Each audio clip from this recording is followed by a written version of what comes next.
Hello student, semester 3 এর প্রথম class শুরু হচ্ছে। আমরা সেমিস্টার 3 যেখান থেকে শুরু করছি সেটা হচ্ছে CC6 থিওরি পোর্শন। CC6 থিওরিতে দুটো অংশ আমরা আলোচনা করব। এক নম্বর অংশ হাইড্রোলজি, দ্বিতীয় অংশ ওশেনিওগ্রাফি। আমরা আগেই আলোচনা করেছিলাম যে হাইড্রোলজিতে টোটাল 4টে ইউনিট অ্যালটেড রয়েছে, ওশেনোগ্রাফির 8টা। আমাদের প্রথম কাজ থাকবে হাইড্রোলজির এই 4টে ইউনিটকে ক্লিয়ার করা। তো আজকে আমরা আমাদের পড়ানো শুরু করব হাইড্রোলজির থেকে। হাইড্রোলজি অর্থাৎ CC6 যে অংশটা আমরা পড়ব সেটা হচ্ছে ইউনিট 1 যার নাম দেওয়া হয়েছে systems approach in hydrology, global hydrological cycle, its physical and biological role. প্রথমে বলে রাখি, আমরা আজকে এমন একটা অংশ নিয়ে আলোচনা করছি যে অংশ থেকে ডেফিনেটলি কিছু না কিছু কোশ্চেন প্রত্যেকটা সেমিস্টারে, প্রত্যেকটা ফিফথ সেমিস্টারে, থার্ড সেমিস্টারে আসবেই, প্রত্যেক বছর আসবে। তো বেসিকের ইনফরমেশন বলে রাখি, হাইড্রোলজি কি, হোয়াট ইজ হাইড্রোলজি। দেখো, হাইড্রোলজি ব্যাপারটা আর কিছুই না। হাইড্রো কথার মানে জল, আর লজি বা লোগোস মানে জানি শাস্ত্র, অর্থাৎ যে বিজ্ঞান বা শাস্ত্র জল নিয়ে আলোচনা করে তাকে আমরা হাইড্রোলজি বলতে পারি। এই হচ্ছে মূল বিষয়। আমরা হাইড্রোলজিতে কী আলোচনা করি? হাইড্রোলজি আলোচনায় যেটা প্রাধান্য পায়, পৃথিবীর প্রায় 3 ভাগ জল। দ্বিতীয় কথা, এই জল হচ্ছে এমন একটা বিষয় যার নিয়মিত বিভিন্ন অবস্থার রূপান্তর, বিভিন্ন অবস্থা মানে কঠিন থেকে তরল, তরল থেকে গ্যাস, মেঘ থেকে জল, জল থেকে আবার বাষ্প হওয়া। এই সাইক্লিক অর্ডার পৃথিবীতে সব কিছুর মধ্যে একটা ভারসাম্য বিস্তার করে। এই ভারসাম্য বিস্তারটা চক্রাকারে ঘটে, যাকে আমরা বলছি হাইড্রোলজিক্যাল সাইকেল। এবং এই যে ভারসাম্য বিস্তারের মাধ্যমে জলের বিভিন্ন অবস্থায় রূপান্তর, কখনো কঠিন হিসাবে মেঘ হিসেবে, কখনো তরল বা বৃষ্টি হিসেবে, কখনো জলীয় বাষ্প হয়ে গিয়ে বাষ্পীভবন রূপে জল আবর্তিত হয়। এবং জলের এই আবর্তন আমরা জানি পৃথিবীতে জলের মধ্যে এবং পৃথিবীর বিভিন্ন বিষয়ের মধ্যে বাস্তুতান্ত্রিক ভারসাম্য এবং বায়োলজিক্যাল ফিজিক্যাল ভারসাম্য বজায় রাখে। এছাড়া পৃথিবীর জলের অপর একটি গুরুত্বপূর্ণ অংশ হচ্ছে ভূপৃষ্ঠস্থ জল। আমরা যে মাটি দেখতে পাই, এই মাটির তলায়ও জল থাকে, সেই জল নিয়ে আলোচনা। অর্থাৎ দেখো, এই যদি আমার সারফেস হয়, আমরা পৃথিবীর এই রকম একটা আলোচনা করতে পারি। এটা আমার জলভাগ, যে 97.5% মতন বললাম।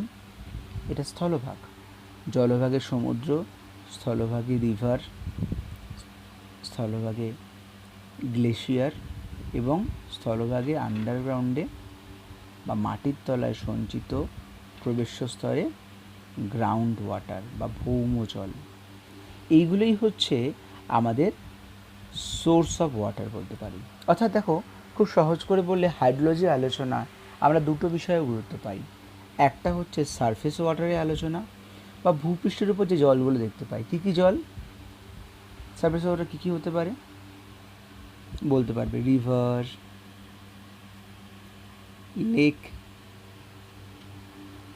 গ্লেশিয়ার, কম বেশি দেখে আমরা সারফেস ওয়াটারের আন্ডারে বলতে পারি। আর গ্রাউন্ড ওয়াটার মানে ভূপৃষ্ঠস্থ জল, তাকে গ্রাউন্ড ওয়াটার বলছি। এই দু ধরনের জল নিয়ে যে আলোচনা তাকে হাইড্রোলজি বলা হয়। তাহলে বোঝা গেল হাইড্রোলজি তাহলে কোন বিষয়টার প্রাধান্য পাবে। ইনফ্যাক্ট তোমার বাড়ির পাশে কোন টিউবওয়েল থাকে, টিউবওয়েল থেকে কত জল তোলা হয়, টিউবওয়েলে আর্সেনিক আছে কি না, এইসব আলোচনা হাইড্রোলজি প্রাধান্য পাবে। তো সংক্ষেপে মেনজারের কনসেপ্ট অনুযায়ী হাইড্রোলজি বলতে আমরা কী বুঝি সেটা একটু জেনে নেওয়া যাক। অ্যাকর্ডিং টু মেনজার, হাইড্রোলজি হচ্ছে বা জলবিজ্ঞান হলো এমন একটি বিজ্ঞান বা বিষয় যা পৃথিবীর মধ্যে জলের উৎপত্তি, সঞ্চালন, পৃথিবীর অন্যান্য পদার্থের সাথে ভৌত রাসায়নিক বিক্রিয়া ও জীবজগতের সাথে তার সম্পর্ক আলোচনা করে। তো আসল কথাটা বোঝা যাচ্ছে। হাইড্রোলজি বা জলবিজ্ঞান অনেক জায়গায় এটাকে বা পানি বিজ্ঞানও বলা হয়ে থাকে বাংলাদেশের কিছু বইতে। তো সবটাই এক। তো আসা যাক, প্রথম ইউনিট কী বলছে, সিস্টেমস অ্যাপ্রোচ ইন হাইড্রোলজি। অর্থাৎ হাইড্রোলজির মূল বিষয় কী, কেন হাইড্রোলজি আলোচনা করব, এটাই এখানে বলতে চাওয়া হয়েছে। তো বেসিক জেনে নিই কেন আলোচনা করি। হাইড্রোলজির যদি মূল বিষয় আলোচনা করি, হাইড্রোলজি আলোচনা করলে আমরা ভূপৃষ্ঠস্থ জল, ভূগর্ভস্থ জল উভয় সম্পর্কে জানতে পারি। হাইড্রোলজি আলোচনার মাধ্যমে পৃথিবীর বাস্তুতাত্ত্বিক ভারসাম্য জানতে পারি। এটি পৃথিবীতে জলের অবস্থান সম্পর্কে, জলের বিভিন্ন মাধ্যম সম্পর্কে আমাদের ধারণা দেয়।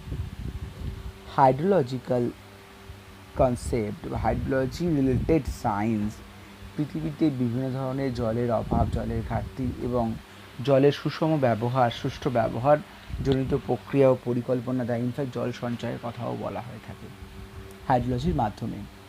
তাই এই প্রত্যেকটা বিষয়ের জন্য সিস্টেমে অ্যাপ্রোচ বা হাইড্রোলজি সম্পর্কে জানা দরকার। তাই আমরা হাইড্রোলজিকে গুরুত্ব বা প্রাধান্য দেব। ওকে, যেমন ধরো আমি যদি গোটা পৃথিবী জুড়ে শহর বানাই এবং সব রাস্তা পিচের হয়ে যায়, ভাবো তো কী পরিবর্তন হবে? মাটির তলায় জল যাওয়ার সুযোগ পাবে না, কারণ মাটি পেলেই সেখান থেকে জল লিচিং বা ইনফিল্ট্রেশন হবে, যাকে বলা হয় উপর থেকে নিচের দিকে জলটা যাওয়া, এই ছবিটার মতন। তবেই তো গিয়ে ভৌমজল সৃষ্টি হবে। আমি যদি সব করা রাস্তা পিচ ঠেলা করে দিই তাহলে কি হবে? হবে না। তো এইগুলো ছোটো ছোটো বিষয় যেগুলো আমার জানা দরকার হাইড্রোলজি সম্পর্কে। ওকে, আবার যদি আমি অতিরিক্ত টিউবওয়েল বানাই তাহলে কী ক্ষতি? কেন টিউবওয়েল কর্পোরেশন থেকে রেস্ট্রিকশন করা হচ্ছে? এই সমস্ত বিষয়গুলো আমরা জানব। কীভাবে বৃষ্টির জল মাটিতে সঞ্চিত হচ্ছে, কিভাবে আমরা জলের অভাব মেটাতে পারি, যাবতীয় জানব। আজ আমরা আসছি হাইড্রোলজি আলোচনায়, হাইড্রোলজিক্যাল সাইকেলে। তার আগে জেনে নেব পৃথিবীতে আমরা যে জল দেখতে পাই কীভাবে দেখতে পাই। পৃথিবীর মোট জল যা আছে সেটাকে তিনটে ক্যাটাগরি করি। একটা হচ্ছে গ্যাসীয়, একটি কঠিন, একটি তরল। দেখা যাক কঠিন বা মেঘ যদি ক্লাউড অবস্থায় থাকে সেইখান থেকে কীভাবে গ্যাসীয় হয়। মেঘ থেকে গ্যাসীয় হওয়া বা একটা স্টেপ জাম্প দেখা যায়। কেন আমরা জানি কঠিন থেকে তরল, তরল থেকে গ্যাসীয় হয়। দেখো, কঠিন থেকে তরলে জলে আসি, তার মানে কী করতে হবে? গলতে হবে। তাই বলা হলো মেল্টিং। এগুলো কি? মেল্টিং, ফ্রিজিং, এটা হচ্ছে প্রক্রিয়া বা প্রসেস। কঠিন বা মেঘ মেল্টিং বা গলে গিয়ে লিকুইড হয় বা তরল।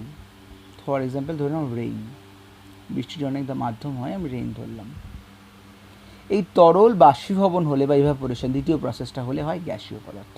ঘনীভূত হয়ে তরল হয়, আর তরল বাষ্পীভূত হলে গ্যাস হয়। তো ইভাপোরেশন বাষ্পীভবন প্রক্রিয়ার মাধ্যমে গ্যাসীয় পদার্থে রূপান্তরিত হয়। তাহলে একটা স্টেপ দেখলাম, গ্যাসীয় পদার্থ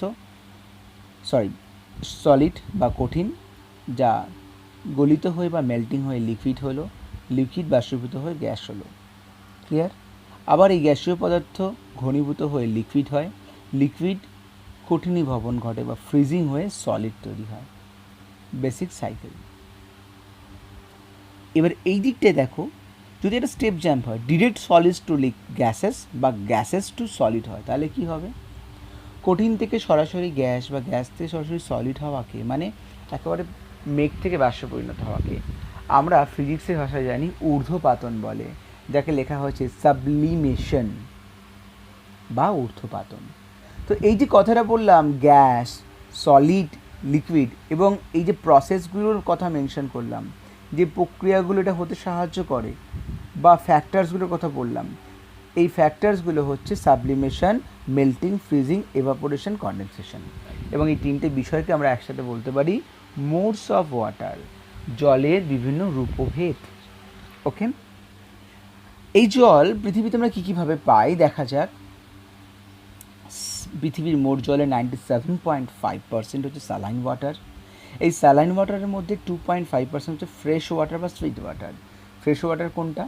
যে জল পান করা যায় বা যে জল লবণাক্ত নয়, অ্যাজ তাকে ফ্রেশ ওয়াটারে ধরি। যেমন নদীর জল, লেকের জল, হিমবাহের জল, this all are nothing but fresh water. তো কারা? অ্যাটমসফিয়ার মানে বায়ুমণ্ডলে যেটা বাষ্পীভবনের মাধ্যমে জলীয় বাষ্প থাকে, ফ্রেশ ওয়াটার। ভৌমজল ফ্রেশ ওয়াটার, যেটা আমরা খাই। লেক ওয়াটার ফ্রেশ ওয়াটার, যদিও বেশ কিছু লেক থাকে স্যালাইন লেক, তাদের কথা এখানে কনসিডার হচ্ছে না। স্যালাইন লেকগুলো সমুদ্রেরই প্যালিও হিসেবে হয়, লেগুন হিসেবে স্যালাইন লেক হয়। তো এটা সমুদ্রের অংশ হিসেবেই আমরা তাকে ধরবো। এটা যদি সমুদ্র হয়, এখানে স্যালাইন লেক হয়। এগুলোটা আমি ধরছি না এখানে। তাই এখানে লেক মানে সুইট ওয়াটার লেককে বলা হয়, যেমন বৈকাল। আর গ্লেশিয়ার, পার্সেন্টেজগুলো দেখতে পাচ্ছ। এইভাবে আমরা দেখতে পাই ফ্রেশ ওয়াটারের সোর্স। এবং ওভারঅল এই জল যেভাবে থাকে, প্রস্রবণ বা স্প্রিংয়ের মাধ্যমে থাকে, ভৌমজল হিসেবে থাকে, বৃষ্টিপাতের মাধ্যমে থাকে, লেকে থাকে, নদীতে থাকে, সমুদ্রে থাকে, নদীতে থাকে, সমুদ্রে থাকে, হিমবাহে থাকে। তো এইগুলো হচ্ছে জল কীভাবে থাকে সেগুলো আমরা জানলাম। তো আমাদের যে প্রথম অংশ আছে না, সিস্টেম অ্যাপ্রোচ ইন হাইড্রোলজি, সেখানে এই বেসিক ইনফরমেশনগুলো জানলাম যে হাইড্রোলজি কেন পড়ি আমি আলোচনা করেছি এবং তার রিলেটেড অ্যাপ্রোচেসগুলোকে আলোচনা করা হলো। তো আসা যাক এর পরবর্তী অংশে, যেখানে আমরা গ্লোবাল হাইড্রোলজিক্যাল সাইকেল আলোচনা করব। Before starting the concept of global hydrological cycle, I have to show you a image, a respective image.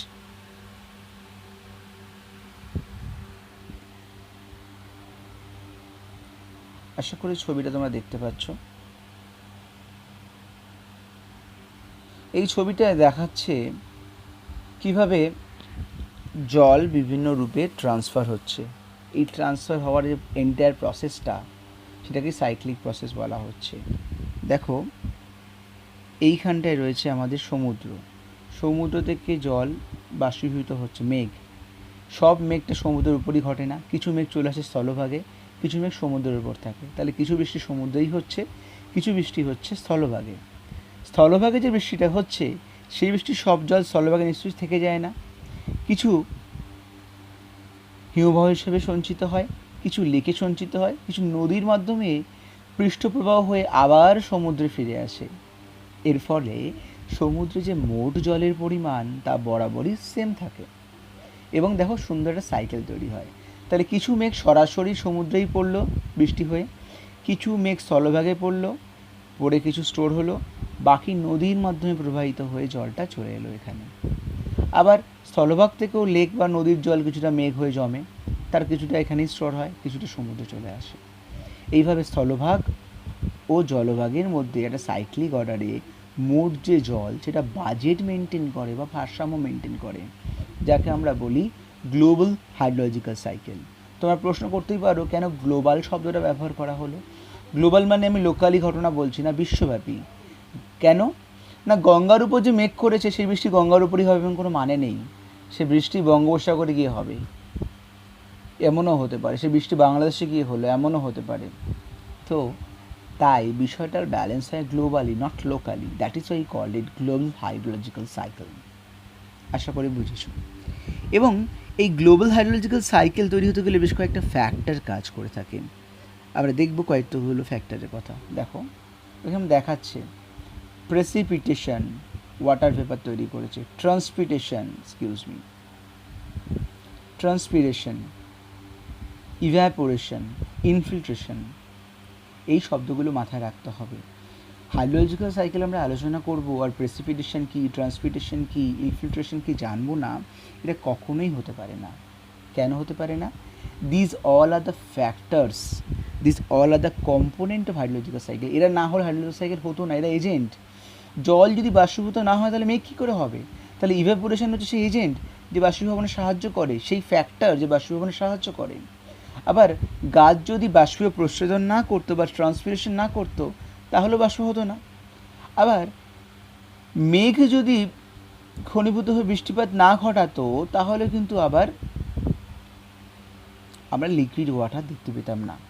তো এরা সবই হচ্ছে নির্দিষ্ট প্রক্রিয়া যেগুলো সম্ভব, যেগুলো না ছাড়া হাইড্রোলজিক্যাল সাইকেল সম্ভব নয়। তো কী কী প্রক্রিয়া হয় আমরা এখানে দেখে নেব। দেখো এটা সরাসরি ছবি দেখা যাচ্ছে। This are the component of hydrological cycle are the factors. যেমন ইভ্যাপোরেশন বা বাষ্পীভবন, কনডেনসেশন ঘনীভবন আমরা জানি। ফর এক্সাম্পল ধরো কোল্ড ড্রিঙ্কসের বোতলটা কিনে আনলে এই প্রবল গ্রীষ্মকালে কিছুক্ষণ রাখার পর দেখলে টেবিলে জল জমে গেল। এই জল কোথা থেকে এলো? এই জল আর কোথাও থেকে আসেনি, বোতলের কোনো অংশ লিকও করেনি। এই জল হচ্ছে বোতলটা ঠান্ডা ছিল, সেই ঠান্ডা বোতলের সংস্পর্শে এসে বায়ুমণ্ডলে যে জল ছিল সেই জল তাকে ভিজিয়ে দিয়েছে, তখন ঘনীভবন হয়েছে। ফর এক্সাম্পল ধরো এটা যদি বোতল হয়, এই বোতলের চারিদিকে জলের ওয়াটার ড্রপলেট জমে যেত, সেক্ষেত্রে তখন আমরা বুঝতাম ঘনীভূত হচ্ছে। কেন জমতো?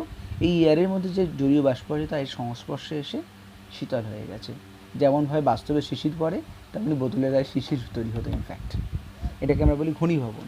একইভাবে ঘনীভবন হলেই আমরা দেখতে পাই বৃষ্টিপাত হবে, মেঘ ঘনীভূত হয়ে বৃষ্টিপাত হয়। থার্ড প্রেসিপিটেশন মানে বৃষ্টিপাত। ফোর্থ ইভ্যাপোট্রান্সপিরেশন। ইভ্যাপোট্রান্সপিরেশন কি? বাষ্পীভবন বা ইভ্যাপোরেশন যেটা ফিজিক্যালি হয়, তাপের জন্য নদী বা সমুদ্রে জল যখন বাষ্পীভবন ঘটে তাকে বলে ইভ্যাপোরেশন। আর গাছ থেকে যখন গাছের পাতা অতিরিক্ত জল বাইরে ছড়িয়ে দেয় তাকে বলা হয় প্রস্রেদন। এই দুটো প্রক্রিয়া যখন একসাথে হয়, মানে বাষ্পমোচন ও প্রস্রেদন ও বাষ্পীভবন, তখন তাকে বলা হয় বাষ্পীয় প্রস্রেদন। ওকে, এই হচ্ছে কতগুলো ফ্যাক্টরস, প্রথম চারটে। এছাড়া এই প্রথম চারটেকে আমরা ফ্যাক্টরস শুধু হিসেবে আলোচনা করতে পারি, আর যদি কম্পোনেন্ট বলি তাহলে আসবে আবার বাকিগুলো। 5, গ্রাউন্ড ওয়াটার বা ভৌমজল, ওশান ওয়াটার সমুদ্র জল, সারফেস ওয়াটার মানে নদীর জল বা লেকের জল বা বৃষ্টিপাতের ফলে যে জলটা প্রবাহিত হয় সেটা, লাস্ট রান অফ জলের ট্রান্সফার। এরা হচ্ছে বাকি কম্পোনেন্ট। প্রথম চারটাকে ফ্যাক্টর, বাকিগুলোকে সবগুলোকে একসাথে কম্পোনেন্ট বলতে পারি। ক্লিয়ার? তাহলে যদি প্রশ্ন আছে what are the factors of hydrological cycle, তাহলে এই অংশটা আলোচনা করব, প্রথম চারটে, কম্পোনেন্টস বলে সবগুলো। এবং আমরা সম্পূর্ণ হাইড্রোলজিক্যাল সাইকেলের আলোচনায় এই অংশটাকে কিন্তু কম গুরুত্ব দেবো, 1 থেকে 1.5 পাতা আলোচনা করব। আমরা আলোচনা করব হাইড্রোলজিক্যাল সাইকেলটা কীভাবে ঘটছে তার ফেজেসগুলোকে। তো যাই হোক, তোমাদের বাঁ দিকে ছবিটা দেখে নাও। হাইড্রোলজিক্যাল সাইকেলের ক্ষেত্রে দেখানো হচ্ছে ওয়াটার ভেপার। ওয়াটার ভেপার কীভাবে ঘনীভূত হয়? কনডেনসেশন প্রক্রিয়ায়। তারপরে সেখান থেকে বৃষ্টিপাত। বৃষ্টিপাত কোথায় হয়? ভূপৃষ্ঠে এবং ভূ অভ্যন্তরে, মানে সাব সারফেসে। এই যে ট্রান্সফার হয়ে যেটা হয়, উপর থেকে জল নিচের দিকে চলে আসে, সেটাকেই বলা হয় সাব সারফেস রান অফ, উপর থেকে নিচে আসা। এবং রান অফ টুয়ার্ডস সি, আমি তখন দেখালাম ছবিতে কীভাবে সমুদ্রের দিকে জল চলে আসে, এইখান থেকে সমুদ্রের দিকে জল ট্রান্সফার হচ্ছে এবং সেখান থেকে বাষ্পীভবন ঘটছে সমুদ্রের উপর, এবং বাষ্পীভবন হলে কী তৈরি হবে? Water vapour. অর্থাৎ এই ফ্যাক্টরগুলো কীভাবে সাইকেল তৈরি করতে সাহায্য করে এইটাকে আমি দেখিয়ে দিলাম এই ছবিতে। আমরা হাইড্রোলজিক্যাল সাইকেল একটা সহজতম ছবি হিসেবে এই ছবিটাকে দেখাতেই পারি। ক্লিয়ার? এবার আসা যাক হাইড্রোলজিক্যাল সাইকেল কনসেপ্টে, মূল বিষয়। এবার দেখা যাক হাইড্রোলজিক্যাল সাইকেলের আলোচনাটা কী। হাইড্রোলজিক্যাল সাইকেলের আলোচনার আগে আমরা জে.আর. মুরের একটা কনসেপ্ট রাখি। এই ছবিটা তোমরা অবশ্যই দেবে, আমি বুঝিয়ে দিচ্ছি, তারপরে আর কোনো কঠিন থাকবে না। অনেক সময় বিভিন্ন বইতে ত্রিভুজের মতন করে ছবিটা দেখানো হয় বা বক্স করে, তোমরা যেভাবে সুবিধা দেবে।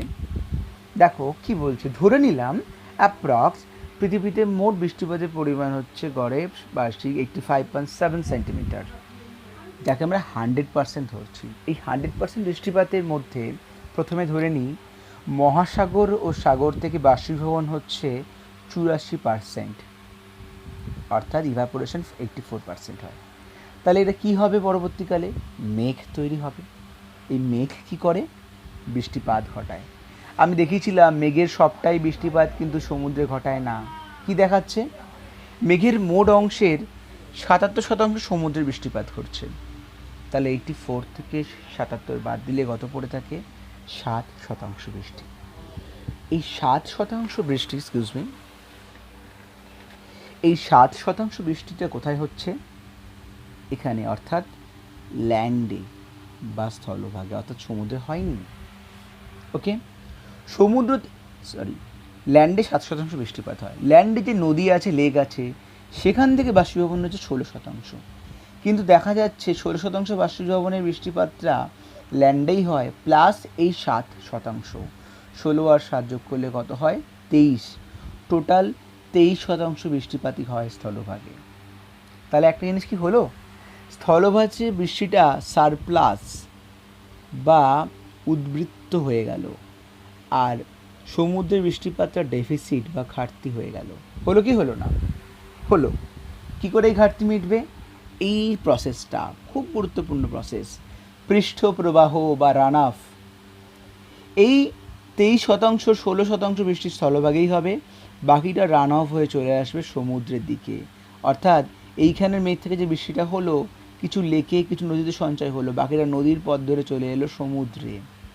সমুদ্রে যে 84% সেটা আবার ব্যালেন্স হয়ে গেল। This is call hydrological cycle. খুব সুন্দরভাবে এই কনসেপ্টে বোঝানো যায়, তোমরা এটা অবশ্যই বলবে। এটা হচ্ছে জে.আর. মুরের কনসেপ্ট। এবার আসি হাইড্রোলজিক্যাল সাইকেল বলে যে অংশটা আমরা অবশ্যই আলোচনা করব এবং সেই অংশে ছবিটা দেব, সেটা হচ্ছে different phases of hydrological cycle. Hydrological সাইকেলের বিভিন্ন ফেজেস বা পর্যায়। কী কী পর্যায়ে আসে? এক, circulation among lithosphere, hydrosphere, atmosphere. শিলামণ্ডল, বায়ুমণ্ডল ও বায়ুমণ্ডলের মধ্যে কীভাবে সার্কুলেশন ঘটে হাইড্রোলজিক্যাল সাইকেলের। অর্থাৎ কি, এটি সমুদ্র যদি বায়ুমণ্ডল হয়, এই সারফেস যদি শিলামণ্ডল হয় এবং এটা যদি বায়ুমণ্ডল হয়, বায়ুমণ্ডল থেকে শিলামণ্ডলের বৃষ্টির জল পড়ছে, শিলামণ্ডল থেকে রানাফের মাধ্যমে সমুদ্রে যাচ্ছে, সমুদ্র এবং শিলামণ্ডল বাষ্পীভবনের মাধ্যমে আবার মেঘ হয়ে বায়ুমণ্ডলে যাচ্ছে। এই ব্যাপারটা ঘটাটাকে বলা হয় circulation among lithosphere, hydrosphere and atmosphere. Ocean circulation কি, এই যে দেখালাম, ওশান থেকে 84% বাষ্পীভবন ঘটে। কীভাবে? আবার সেই 84% সমুদ্রেই ফিরে আসছে, 77% সরাসরি, বাকি 7% সারফেস রানাফের মাধ্যমে বা পৃষ্ঠপ্রবাহের মাধ্যমে ফিরে আসছে, মোট 84%। এটাকে বলা হয় ocean circulation. Ground water circulation আমরা শিখব। ভৌমজলের মোট যে পরিমাণ মাটির তলায় থাকে সেটা কীভাবে আবার ব্যালেন্স হচ্ছে, যদিও বর্তমানে সেই ব্যালেন্স হয় না, কেননা আমরা যতটুকু জল আবার মাটির তলায় নিজে থেকে স্টোর হতে থেকে বেশি জল আমরা তুলে ফেলি, তার ফলে ব্যালেন্সটা হচ্ছে না। Next, surface water circulation. নদীতে বা লেকে যে পরিমাণ জল থাকে, কী করে একই পরিমাণটা কন্টিনিউ হচ্ছে, গ্রীষ্মকালে কমে যায় আবার বর্ষাকালে বেড়ে যায়, এইভাবে যে ব্যালেন্সটা হয়। Atmospheric circulation. বায়ুমণ্ডলে যে মোট জলীয় বাষ্প বা মেঘ থাকছে সেটা কীভাবে ব্যালেন্স হয়। River basin circulation. কোনো রিভার বেসিনে বা নদী উপত্যকায় মোট জলের পরিমাণটা কতটা ফিক্স থাকে। Rotation with vegetation. ভেজিটেশন বেল্টের মধ্যে কীভাবে জলের পরিমাণ ফিক্স থাকে, এবং সয়েল ওয়াটার সার্কুলেশন। ওকে, তো দেখাই কয়েকটা জিনিস। বায়ুমণ্ডলের প্রক্রিয়ায় আমি যদি দেখাই যে অ্যাটমসফিয়ার, লিথোস্ফিয়ার, হাইড্রোস্ফিয়ার সার্কুলেশন। আলাদা দেখো, বায়ুমণ্ডল থেকে বৃষ্টিপাত হয়ে ভূপৃষ্ঠে পড়লো, ভূপৃষ্ঠ থেকে মানে প্রেসিপিটেশন, ভূপৃষ্ঠ থেকে সারফেস ফ্লো বা পৃষ্ঠপ্রবাহ হয়ে সমুদ্রে যাচ্ছে জল। আবার সমুদ্র থেকে ভৌম জলের মাধ্যমে বা সারফেস ওয়াটারের মাধ্যমে জল ভূপৃষ্ঠে চলে আসছে, সেখান থেকে বাষ্পীভবন হয়ে আবার বায়ুমণ্ডলে চলে যাচ্ছে, এই একটা সার্কুলেশন হয়। যদি ভৌম জলের কথা বলি তাহলে কি দেখতে পাবো, বৃষ্টিপাতের ফলে ভৌম জল সারফেস বা ভূপৃষ্ঠে প্রথম সঞ্চিত হচ্ছে, সেখান থেকে সাব সারফেস মানে ভূ অভ্যন্তরে যাচ্ছে, এবং সেখান থেকে গ্রাউন্ড ওয়াটার। অর্থাৎ এই যদি আমার ছবি হয়, ল্যান্ডের ছবি হয় কোনো একটা, এই ল্যান্ড থেকে বৃষ্টিপাতের জল যখন যে ট্রান্সফার হওয়া শুরু হলো, এটাকে বলা হয় সাব সারফেস। মাথায় রাখবে, মাটির তলাটায় ভৌমজল স্টোর এমনভাবে হয় না যে মাটির তলাটা কুয়ো খোঁড়া যেখান থেকে তুমি সাঁতার কাটতে পারবে। ভৌমজলের স্টোর কীভাবে থাকে জানো? ধরো একটা স্পঞ্জের মাধ্যমে জলে ভিজিয়ে রাখলে তাহলে স্পঞ্জটা আর্দ্র থাকে, ঠিক একইভাবে এই ভৌমজল মাটির তলায় থাকে। তো এইখান থেকে জল ট্রান্সফার হয়ে মাটির তলায় এই অংশে জলের সঞ্চয় করতে থাকে। এই অংশটাকে আমরা বলছি সাবসারফেস, এটাকে বলছি গ্রাউন্ড ওয়াটার, এটাকে বলছি সারফেস, যেখান থেকে জল বাঁদিক থেকে ডান দিকে, ডান দিক থেকে বাঁদিক ঢাল অনুযায়ীও স্থানান্তরিত হয়। সবই ভার্টিক্যালি হয় তা নয়, হরিজন্টালি হয়েও কোনো সমুদ্রে গিয়ে পড়ে এমনও হয়, আবার ভার্টিক্যালি নিচের দিকেও নামে। এটাকে বলা হয় সাবসারফেস এবং গ্রাউন্ড ওয়াটার স্টোরেজ। জলের এই সঞ্চয় হওয়াকে আমরা বলি রিচার্জ, এবং জলের বাষ্পীভবনের মাধ্যমে উঠে যাওয়াকে বলি ডিসচার্জ, বা মানুষের মাধ্যমে অ্যাকুইফায়ারের মাধ্যমে চলে যাওয়াকে ডিসচার্জ বলি। আর যে প্রক্রিয়া জলকে নিচের দিকে নামায় তাকে ইনফিল্ট্রেশন বা লিচিং বলা হয়ে থাকে। ক্লিয়ার? আরও কয়েকটি প্রক্রিয়ার কথা আমরা বলেছিলাম, সেটাকে একটু ছোটো করে আলোচনা করে দেবো, যেগুলো তোমাদের হয়তো বুঝতে একটু ডাউট থাকতে পারে। এক্সকিউজ মি, দেখো, অ্যাটমসফিয়ারিক সার্কুলেশন বুঝেছো মেঘের মাধ্যমে হয়। সারফেস ওয়াটার বুঝেছো, এই সারফেসে যে জলটা যেন ফিক্স থাকে, মানে নদী আর লেকের জল, মানে এখান থেকে বাষ্পীভবন হয়ে কিছু পরিমাণ আমার এখানেই ফিরে আসছে, তাকে এটা আমি ডায়াগ্রামে বুঝিয়ে দিয়েছিলাম। যেটা একটু অসুবিধা হবে, রিভার বেসিন, এই তিনটে এটা একটু বলে দিই। রিভার বেসিন ওয়াটার মানে কি, এই যদি আমার একটা বেসিন এরিয়া হয়, বেসিন এরিয়া মানে হচ্ছে মূল নদী, এক্সকিউজ মি দেখে নাও, সেখানে বিভিন্ন উপনদী এসে মিটল, এবং আবার শাখা নদী সমুদ্রে গেল। এই পুরোটা হচ্ছে বেসিন।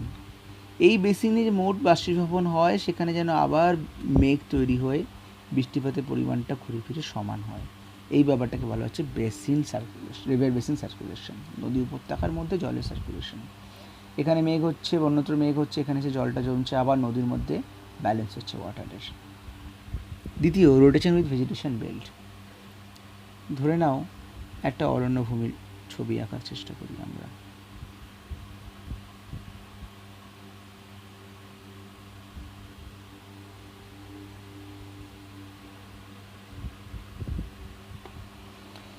বাষ্পীয় প্রস্রোতন প্রক্রিয়া বা বাষ্পমোচনের মাধ্যমে এই অংশ থেকে জলীয় বাষ্প উঠে গেল, এবং আমরা জানি ঠিক এই কারণেই অরণ্যর উপস্থিতিতে বৃষ্টিপাত বেশি হয়, অ্যামাজনেও আমরা দেখেছি।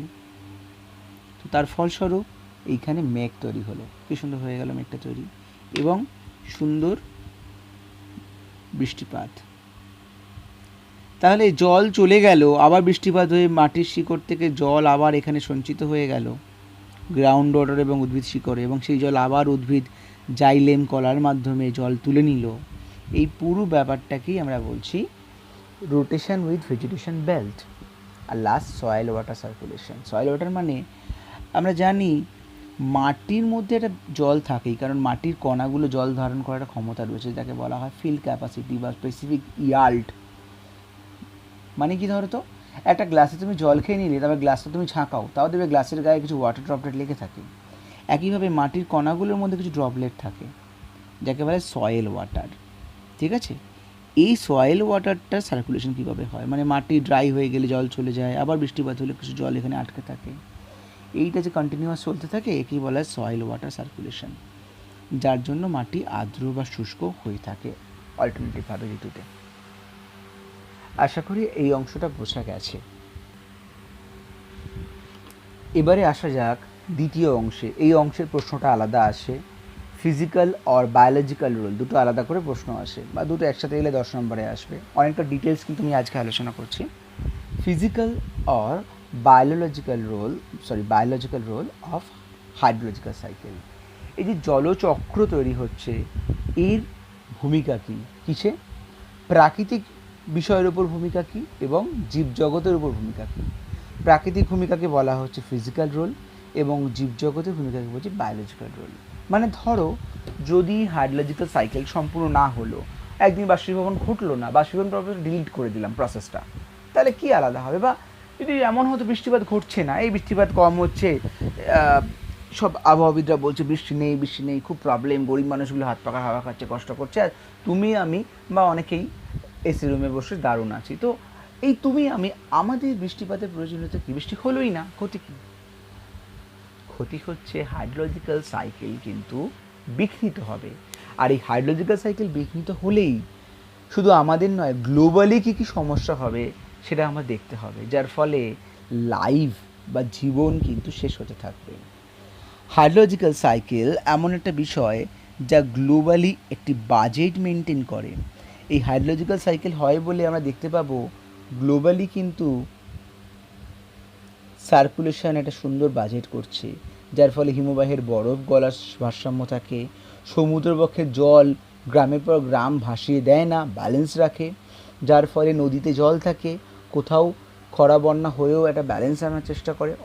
নইলে কোনো একটা অংশে অতিরিক্ত জল, কোথাও জল নেই, এইরকম একটা ডিসব্যালেন্স হতো, যেটা আমরা মাঝে মাঝে হতে দেখতে পাই।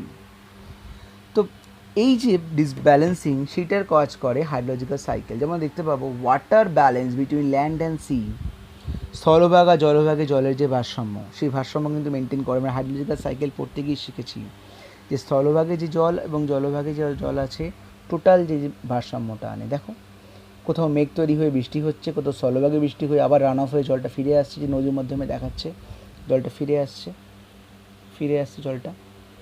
এখানে হিমবাহ সঞ্চিত হচ্ছে, হিমবাহ গলে গেলেও সমুদ্রের পক্ষে অনেক বেশি বেরিয়ে আসতো। এই এন্টায়ার ব্যালেন্সিংগুলো এরা করে থাকে, যাকে আমরা কতগুলো পয়েন্টে আলোচনা করেছি। পয়েন্টগুলো তোমরা দেখে নাও। হিট ব্যালেন্স, ধরো বৃষ্টি হচ্ছেই না, তাই তাপমাত্রা বাড়ে না, আবার বৃষ্টি হওয়ার পর কিছুদিন পরে ধীরে ধীরে দেখি অটম সিজন আসে এবং তারপর উইন্টার আসে। তো আলটিমেটলি কী করে, হিট ব্যালেন্স করে, সারা বর্ষব্যাপী একটা হিট ব্যালেন্স তৈরি হয় এর ফলস্বরূপ। রেগুলেটিং ক্লাইমেট, দেখো হাইড্রোলজিক্যাল সাইকেলে কিন্তু জলচক্র শুধু নিয়ন্ত্রণ করে তা নয়, ঋতু নিয়ন্ত্রণ করে। হাইড্রোলজিক্যাল সাইকেলে যখন প্রেসিপিটেশন ফেজ চলে তখন তাকে বলি বর্ষাকাল, ইভাপোরেশন যখন ফেজ চলে তখন তাকে বলি আমরা গ্রীষ্মকাল। আবার ইভাপোরেশন ফেজ অনেক এতেও চলে, শীতকালেও চলে। এই পুরো ব্যাপারটাই কিন্তু ক্লাইমেট রেগুলেটরিকে সাহায্য করে। কনডেনসেশন ফেজ চলে একটা সময়, পুরো ব্যাপারটা ট্রান্সফার অফ ওয়াটার, হাইড্রোলজিক্যাল সাইকেলের জন্যই কিন্তু জলের ট্রান্সফার হয়। অর্থাৎ মানে কি, নদীর জল সমুদ্রে, সমুদ্রের জল নদীতে, এই যে cyclic order. Evolution of landform, আমরা জানি নদীর কাজের ফলে গঠিত ভূমিরূপ, এটা পড়েই বোধহয় বড় হয়েছি আমরা। ওয়েদারিং, এই সব কিছুই তো হাইড্রোলজিক্যাল সাইকেলের জন্য হয়। বৃষ্টিপাত না হলে নদী হতো না, বৃষ্টিপাত না হলে কেমিক্যাল ওয়েদারিং হতো না। তো হাইড্রোলজিক্যাল সাইকেল ল্যান্ডফর্ম তৈরিতেও সাহায্য করে, হিমবাহর মাধ্যমে তৈরি ভূমিরূপ, এই সবই তো হাইড্রোলজিক্যাল সাইকেলের একটা বড় গুরুত্বপূর্ণ উপাদান। ক্লাউড ফর্মেশন, মেঘ তৈরি, ব্যালেন্সিং হিউমিডিটি, আর্দ্রতার ভারসাম্য রক্ষা, আমরা জানি বর্ষাকালে আর্দ্রতা বেশি, গ্রীষ্মকালে কম, এই আর্দ্রতার ভারসাম্য। এবং চেঞ্জ অফ সয়েল ক্যারেক্টার, এই যে অতিরিক্ত শুষ্ক হয়ে গেলে মাটির চরিত্র পাল্টে যায়, অতিরিক্ত আর্দ্র হলেও মাটির চরিত্র পাল্টে যায়। আমরা জানি অতিরিক্ত শুষ্ক হলে মাটির নিচ থেকে স্যালাইন অংশ বা লবণ উপরে উঠে আসে। আবার মাটির যদি আর্দ্র হলেও সে মাটি ব্যবহারে অনুপযুক্ত হয়ে পড়ে। আবার মাটির মধ্যে আর্দ্রতা এবং শুষ্কতার ভারসাম্য প্রয়োজন হয়। এই সবই তো ঋতুভিত্তিক পরিবর্তন হয়, এবং সেই পরিবর্তন শুধু আদার্স ফ্যাক্টরে হচ্ছে বা ফিজিক্যাল যাবতীয় ফ্যাক্টরে তা নয়, মাটিতেও হয়। তাকে বলে চেঞ্জ অফ সয়েল ক্যারেক্টার। বোঝা গেল? এই ছবিটার দিকে সবাই দেখো, দেখতেই পাচ্ছ ডান দিকে একটা নদী রয়েছে। ফর এক্সাম্পল অনেকে মেসেঞ্জারে গেলে এরকমই দেখতে পাবে, ডান দিকে নদী, বাদিকে জল স্টোর হয়েছে। এটা আর কিছুই না, একটা হাইডাল পাওয়ার স্টেশন বা জলবিদ্যুৎ কেন্দ্র। এই যে এটি হাইডাল পাওয়ার স্টেশন বা জলবিদ্যুৎ কেন্দ্র। এরকম একাধিক জলবিদ্যুৎ কেন্দ্র আমরা গোটা বিশ্বব্যাপী দেখতে পাই। দ্বিতীয় একটা হাইডাল পাওয়ার স্টেশন। এই হাইডাল পাওয়ার স্টেশন ছবি আমরা কেন দেখালাম তোমরা জানো, জলবিদ্যুৎ কেন্দ্র ইলেকট্রিসিটি তৈরি করতে সাহায্য করে। দ্বিতীয় ছবিটা দেখো, খুব সুন্দর একটা ছবি, মৌসুমি বৃষ্টি হয়েছে এবং বর্ষাকালে চাষিরা চাষ করছে। কেন এই ছবিগুলো দেখাচ্ছি? আমরা বলেছিলাম আমাদের দ্বিতীয় অংশে আলোচনা, biological role of hydrological cycle, অর্থাৎ জীবজগতে হাইড্রোলজিক্যাল সাইকেলের গুরুত্ব কী। এই ছবিটা তার প্রকৃষ্ট প্রমাণ। কেন প্রকৃষ্ট